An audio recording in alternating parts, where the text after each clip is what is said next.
Our Vibram 100 Breedcraft starts at $250. So before you drop $250 to get these soles put on your boots, you should know what they're used for, if they're actually going to work for what you want, and the different pros and cons of them. If you don't know who I am, my name's Oliver the Shoe Man. My wife and I run our family's 5th generation shoe repair business right outside Nashville, Tennessee. The Vibram 100 sole is one of my favorite soles to put on boots. They're extremely durable, they offer excellent traction, and in my opinion, one of the most comfortable boot soles available on the market. In this video, I'm going to go over the pros and cons of these soles so you're better informed when picking the sole you want for your boots. More specifically, we're going to go over the different styles of Vibram 100 soles, the different rubbers they're made out of, when to use them, and when not to use them. At the same time, we have these awesome Filson boots here that we're going to be doing our Vibram 100 Honey Lug Sole Recraft on, so you can see the entire process step by step. Now, if you're a boot guy like me, I would really appreciate it if you hit that subscribe button. They say that shoe repair is a dying trade, but I'm trying to reverse that with these videos. And eventually, I want to make an online shoe repair school so that those who want to learn can learn, and maybe open up their own shop one day. By simply subscribing, you're helping me reach that goal a little bit quicker. So let's start with the different style Vibram 100 soles, because there's actually 4 of them. You have the standard Vibram 100 sole, you have the Red X, you also have the Vibram Fire and Ice, which has that white X on there, and then lastly you have the Honey Lugs. The standard Vibram 100 sole is made out of what Vibram calls an SBR compound, which is actually what most of the Vibram soles are made out of. It's got a hardness level of 70 to 80 Shore A. Shore A is just the scale of how they measure hardness on pretty much anything. The highest I've seen a Vibram sole go is like 90 to 94. That's not what they make most of their sole guards out of, which is just a thin rubber half sole. So you don't want that, which makes sense because you don't want that to wear out super fast. I don't know how well a full rubber sole out of that compound would actually flex. The V100 Fire and Ice is actually made out of a compound called Fire and Ice. It's got a hardness level of 57 to 67 Shore A and rated for temperatures anywhere from -24 all the way up to 480 degrees Fahrenheit, but mainly designed for more colder environments. Then we have the Red X, which I couldn't find the name of the compounds online or on Vibram's website or anything, but it's a lot more harder than the Fire and Ice sole. So it's designed for more hotter environments, like fighting fires out in the mountains, wildland firefighters. I couldn't find the hardness level either, but it is actually physically harder than the Fire and Ice soles. And lastly, we have the Honey soles. Now, these are designed to be a little bit softer than the other soles. So it's going to be a little bit more comfortable than the other ones. And you could truly feel the difference in the softness versus this one and this one. So this one's going to be a little bit more grippy and comfortable. So this customer wanted to do a little something different. He likes the look of a lineman patch, where you mainly see those on like the Rose Anvil collaborations where they did the ND1s. I don't know if you've seen that or not. I'll put a picture up on the screen. But he asked if we could do something like that to these boots. So that's what I came up with. Made a little template, added some tape, traced it onto the leather, thinned out the edges, and then we take this whole back heel counter off. Then I unstitch this top section, unstitch this back piece, glue it all into place, do my stitch, and stitch everything back together. And there we go. That's what it looks like. I just want to show you before and after. This took actually a lot longer than I thought it was going to. So I'm not going to film that one, but that way you could see before and after what we did. So here we are sewing the new welts on. We got that new patch on, which freaking took forever. Man, do the stitching and everything took forever. This is a footbed. This is the original footbed. This is the old gemming. This is the new gemming. I replaced it because this is not good. If you don't know what a gemming is, it's this white little ribbon here. It gets glued. I stitched it to the footbed. Then the welt, which is this separate piece of leather, get stitched through the uppers, the lining, to the gimming, holding it all together. And then once this gets sewn all the way around, a midsole will come on and get stitched to the welt. So you could see these original holes that the old welt used to hold on to. And so we're just gonna go back in and follow those holes and stitch it to the original, or not the original, the original footbeds, but the new gimming. So while we're doing this, I'll show you guys a little bit of how it's done. But we can talk about what environments the soles, those Vibram 100 soles, are good for. The Red X is designed for hotter environments like wildland firefighting.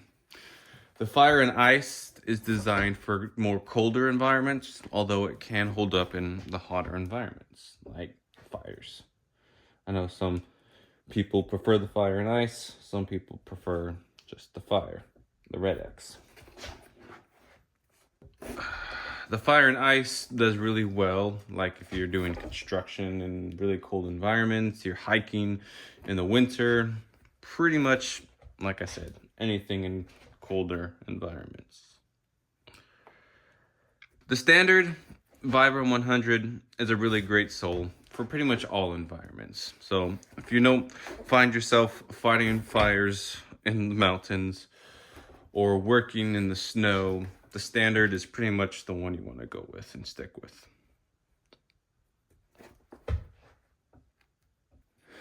Now the honey lugs are great if you work on concrete, you're standing a lot, because it's a lot softer, it's going to be more comfortable for you.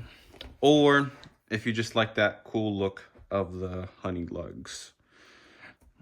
The honey does look pretty cool.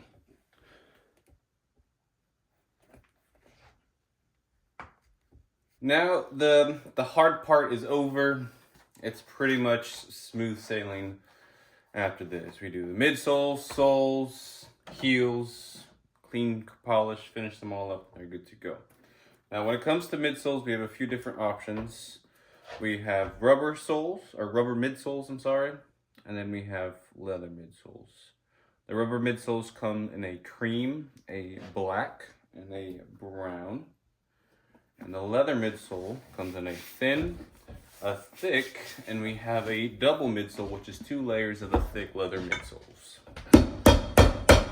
The rubber midsoles are pretty much standard from all factory boots. It's a good midsole, but it is pretty much the cheaper option, but can be used to add a little bit of color to the edge of your sole. Now the leather midsoles are pretty much what I push everybody towards if I can, just because a few reasons. They form to your foot and they help better support your foot as you're walking in the boot. It gives a little bit more structure to the shoe. And over time, when it comes time to resole these, we don't always, oh my gosh, have to replace the leather midsole itself. We can just replace the sole, and so you get to keep that broken in leather midsole all the way around. So now, how do you know which one to choose? So thin leather midsole, if you weigh 185 and below, do the thin. If you're 185 to 225, do the thick. And if you're 225 and above, then you want to do the double leather midsole.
So what are the cons of these boots? Well, number one, it's a big, chunky, heavy sole. It's designed for work boots. It's designed to have that big, chunky edge for extra grip, durability, and it's just an overall tank of a sole. But if the weight bothers you, I have a solution for that. Me personally, I don't mind a heavier boot. After the first 2 minutes of walking around, I forget they're even on my feet. Secondly, that thick edge. They make your boots look like a boot. You know, it's supposed to have that nice, thick, chunky edge when you have this lug sole on there. And if the chunky edge bothers you, I also have a solution for that. I'll tell you a little bit later. And lastly, they do make your boots a little bit stiffer, especially when you do this nice leather midsole. Those super heavy duty lug soles, it's gonna make them a little bit stiffer. So when you get them back, it's gonna be a little bit of a break-in.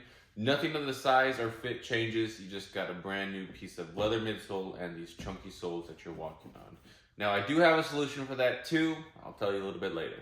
But let's take a look at how these turned out. I absolutely love how the honey lugs look up against these dark uppers with that natural welt, a natural edge finish. Those honey lug soles contrast beautifully with the uppers. And the light colored leather laces, I threw those in. I don't know if the customer's gonna want them, but I think they match perfectly for these soles. And these lineman patches, I think that's what they're called, a lineman patch, turned out absolutely stunning, beautiful. I'm really happy with how they turned out. They almost look like they came from the manufacturer that way, which is kind of what I wanted. But now we've got a custom vintage pair of Filson boots with a lineman patch and the honey lug recraft. These are definitely one-of-a-kind pairs of boots. So how do you get the benefits of a lug sole, the traction, the durability, without that chunky edge sole, without the extra weight, and without that stiffness that it comes with it? Well, let me show you the Commander recraft. So we take the 100 Vibram sole, the same thing we put on these guys, just in black. We do the full soles, and then after we trim and shape them to size, we recess the edges, which means we cut about a 1/2 inch all the way around the sole, giving you that nice thin edge finish. Cuts down the weights because you're losing all that extra rubber. Now the full sole version is still going to be a little bit stiff because you got that full rubber sole going all the way down. So I do have this in a half sole version where we cut the sole in half, which makes it a little bit more flexible. And lastly, if those are still too thick for you, I would recommend doing our Vibram mini lug package. It's a mini lug half sole, so you get that lug grip, you get the durability and the traction without the extra thick lugs on the side, and it's not as heavy as doing like a full Vibram 100 sole. Now with the Commander recraft, I've been wearing my Thursday loggers, which has this sole on it, but a half sole version for quite a while. And the one concern that everyone has is, am I going to twist my ankles? And I've had zero issues. There's absolutely zero issues. You're not taking very much off the edge, so you still have a good spot to walk on. So if you're worried about twisting your ankles when you're putting these soles on, I wouldn't worry about it. But if it's still an issue and a big concern, I would just go with the full lugs or the mini lug. Now, if you have any questions about a repair that you want to get done, or just general questions, all my contact information will be down below. You can give me a text, you can give me a call during my business hours, you can email me, or if you have Facebook, you can send me a Facebook message. But email and text are the two easiest ways to get a hold of me. Thank you guys so much for watching. I do greatly appreciate it.